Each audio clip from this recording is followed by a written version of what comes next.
Neuralink एक chip है बाबू, जिसका मतलब खोज एलोन मस्क ने अपनी टीम द्वारा करवाया है। लेकिन ये आज की बात नहीं है बाबू, ये बात है सन 1940 की। उस समय दिमागी ताकत पर कब्जा करने की जंग शुरू हो चुकी थी। जंग क्या हुई थी? शुरू हो चुकी थी। विज्ञान की दुनिया में एक ऐसा नाम उभर कर सामने आ रहा था जो विज्ञान की दुनिया को हिला देने वाला था।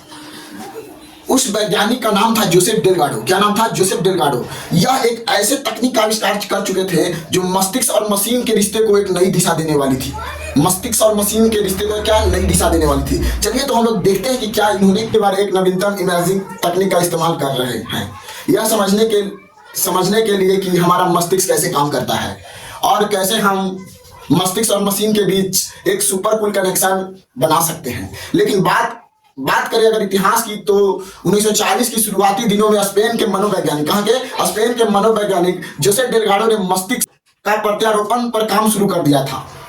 उसने बंदरों के दिमाग में कंप्यूटर इंटरफेस लगाकर यह साबित किया कि रिमोट से वह बंदरों पर कंट्रोल कर सकते हैं, जिसमें चिप लगा था। मतलब बंदरों के दिमाग में चिप लगा था। जैसे किसी ने टीवी का रिमोट उठाया और टीवी को बंद कर दिया। क्या कर दिया? बंद कर दिया। उसी तरह आक्रामक बंदर को अगर रिमोट दबाने पर वो क्या हो गया? एकदम शांतिपूर्ण हो गया, एकदम बंदर चुप हो गया। लेकिन इसके लिए बहुत सारे चैलेंज को फेस करना था। चलिए देखते हैं। बल्कि ऐसे उपकरणों का उपयोग करके युद्ध और अन्य अत्याचारों को रोकने के लिए किया जा सकता है। और क्या हम एक बटन को दबाकर लड़ाई को समाप्त करने में सक्षम हो सकेंगे? यह समझने के लिए अतीत और वर्तमान के मस्तिष्क में कंप्यूटर इंटरफेस कैसे काम करते हैं, हमें यह समझने की जरूरत है कि मानव मस्तिष्क कैसे काम करता है। मूल रूप से सफेद और भूरे पदार्थ से बने होते हैं। भूरे पदार्थ से क्या होते हैं? बना होता है। ग्रे पदार्थ मस्तिष्क के उन क्षेत्रों को संदर्भित करता है जहां से नर्वस सिस्टम मतलब क्या करे? आवेग को भेज सके। अब हम देख सकते हैं कि नर्वस सेल पूरे शरीर की कोशिकाओं को इलेक्ट्रिक आवेग भेजकर हमारे पूरे शरीर में संतुलन बनाए रखता है। कोशिका, नाभिक, अक्ष तंतु, हिलांक और डेंड्राइड हमारे मस्तिष्क में असंख्य संख्या में फैले होते हैं। स्पाइन की मदद से तंत्रिका कोशिका कई अन्य न्यूरॉन्स से संकेत प्राप्त करती है। स्पाइन और एक एक्सॉन के अंत के बीच के कनेक्शन को सिनैप्स कहते हैं। क्या कहते हैं? सिनैप्स कहते हैं। अब न्यूरॉन्स की कार्य करने की क्षमता डेंड्राइट के माध्यम से अक्ष तंतु हिलांक तक पहुंचती है। यदि सभी क्रिया क्षमता का कुल एक निश्चित मूल्य से अधिक है तो तंत्रिका कोशिका अपने एक्सॉन के माध्यम से अन्य न्यूरॉन्स को अपना संकेत भेज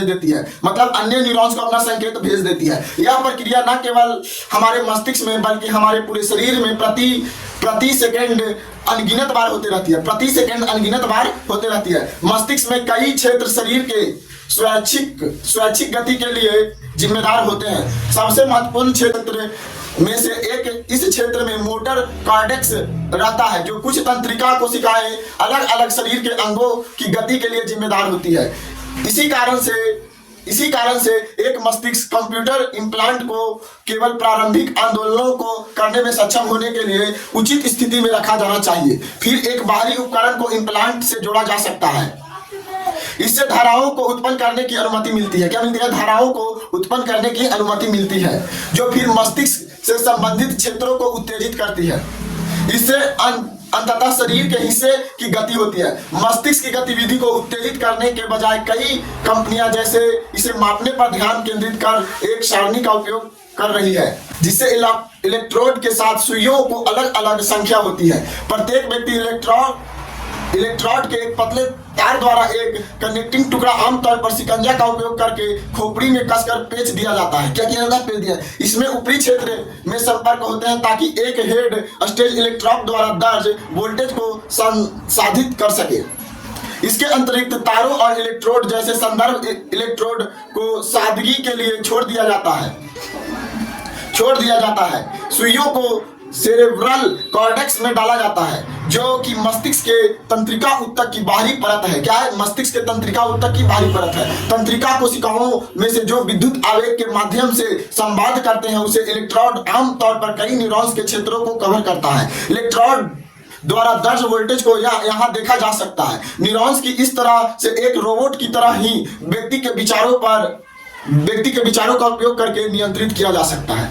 न्यूरॉन्स की इस तरह की प्रक्रिया एक रोबोट की ही तरह व्यक्ति के विचारों के उपयोग करके नियंत्रित किया जा सकता है, जबकि यूटार एरे में केवल सिरों पर इलेक्ट्रोड होते थे, लेकिन न्यूरालिंक एन में बहुत सारे इलेक्ट्रोड हैं जो एक अति पतले धागे से जुड़े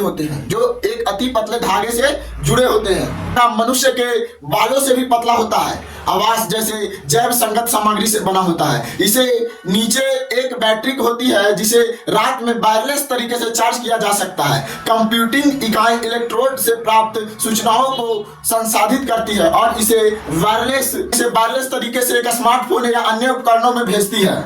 जैसे 64 लचीलेदार धागे जिनमें कुल 1 से 24 इलेक्ट्रोड होते हैं, एक माइक्रोमीटर प्रतिशुद्धता वाले रोबोट द्वारा मस्तिष्क में डाले जाते हैं। एक बार यह प्रक्रिया पूरी हो जाने के बाद N1 न्यूरोलिंक 1 खोपड़ी में इस तरह से फिक्स हो जाता है कि वह अब दिखाई नहीं देता। न्यूरोलिंक 1 की मदद से स्क्रीन पर माउस पॉइंट को निवेगेंट या स्मार्टफोन को नियंत्रित करना संभव हो जाता है।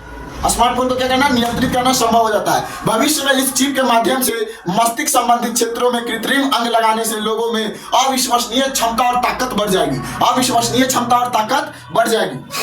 में इलेक्ट्रोड होते हैं और मोटर के बगल में रखा जाता है। इसको एस्ट्रोड को क्या किया जाता है? मोटर के बगल में रखा जाता है। कॉर्डेक्स, यहाँ हम नीले कैथेडर को देखते हैं जिसके साथ एस्ट्रोड डाला जाता है। एक केबल का उपयोग करके छाती में एक चिप प्रत्यारोपित करते हैं, जो चिप बाहरी उपकरणों को वायरलेस तरीके से डेटा संचारित कर सके। सिक्रोन स्केलेटन के साथ भी प्रयोग करा जा रहा है, लेकिन यह चिप स्केलेटन के मोटर की तरह अब विचारों पर नियंत्रित कर पाएगा।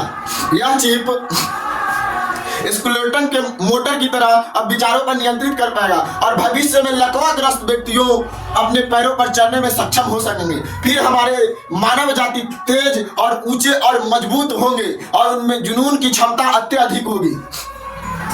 आई होप के टॉपिक आपको समझ में आया होगा। तब तक के लिए जय हिंद, वंदे मातरम।